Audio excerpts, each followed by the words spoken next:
Hi, ஊட்டி போன vlog தான் இன்றைக்கி ஷேர் பண்ணியிருக்கேன். நான் கோயம்புத்தூர் தான், ஆனால் ஊட்டி இதுதான் ஃபஸ்ட் டைம். 4 கப்பிள் சேர்ந்து பிளான் பண்ணி தான் இந்த ட்ரிப் போனோம். நைட் டைமில் 2 வீலரில் தான் பிளான் பண்ணியிருந்தோம். கொஞ்சம் பயமாக இருந்தது ஆக்சுவலாக நைட் டைமில் மலை ஏறுறதுக்கு குன்னூர் போகிற வரைக்குமே. ஆனால் எக்ஸ்பீரியன்ஸ் வந்து சூப்பராக இருந்துச்சு. நாங்கள் கேத்தி தான் ரீச் பண்ணோம். கேத்திலேயே ரூம் புக் பண்ணிவிட்டு அங்கே ஸ்டே பண்ணி ஃப்ரெஷ் ஆகிட்டு காலையிலேயே சைட் விசிட்க்கு கிளம்பிட்டோம். ஃபஸ்ட்டு போன பிளேஸ் வந்துட்டு போட்டிங் தான். அங்கே போய் ஒரு ½ அன் ஹவர் ஸ்பெண்ட் பண்ணியிருப்போம். எக்ஸ்பீரியன்ஸ் வந்து சூப்பராக இருந்தது. 1000 சம்திங் சார்ஜ் பண்ணியிருந்தாங்க ஈச் போட்டுக்கு. 2 போட் வந்து நாங்கள் எடுத்திருந்தோம் 8 பேர்த்துக்கு. அதுக்கப்புறமா லன்ச் முடிச்சுட்டு நெக்ஸ்ட்டு போன பிளேஸ் வந்துட்டு பொட்டானிக்கல் கார்டன்.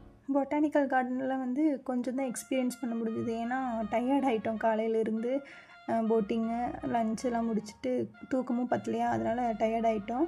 அங்கே போய் கொஞ்சம் ரிலாக்ஸ் ஆகிட்டு ஃபோட்டோஸ் வீடியோஸ்லாம் வந்து எடுத்துட்டோம். அந்த பிளேஸ் வந்து அதுக்கு யூஸ் பண்ணிட்டோம். அதுக்கப்புறமா ஒரு 4:30 5 o'clock அந்த டைம் இருக்கும். அப்போ வந்து கிளம்பிட்டோம். போகிற வழியில் கொஞ்சம் திங்ஸ்லாம் வந்து பர்ச்சேஸ் பண்ணிவிட்டு டீ சாப்பிட்டு கிளம்பிட்டோம்.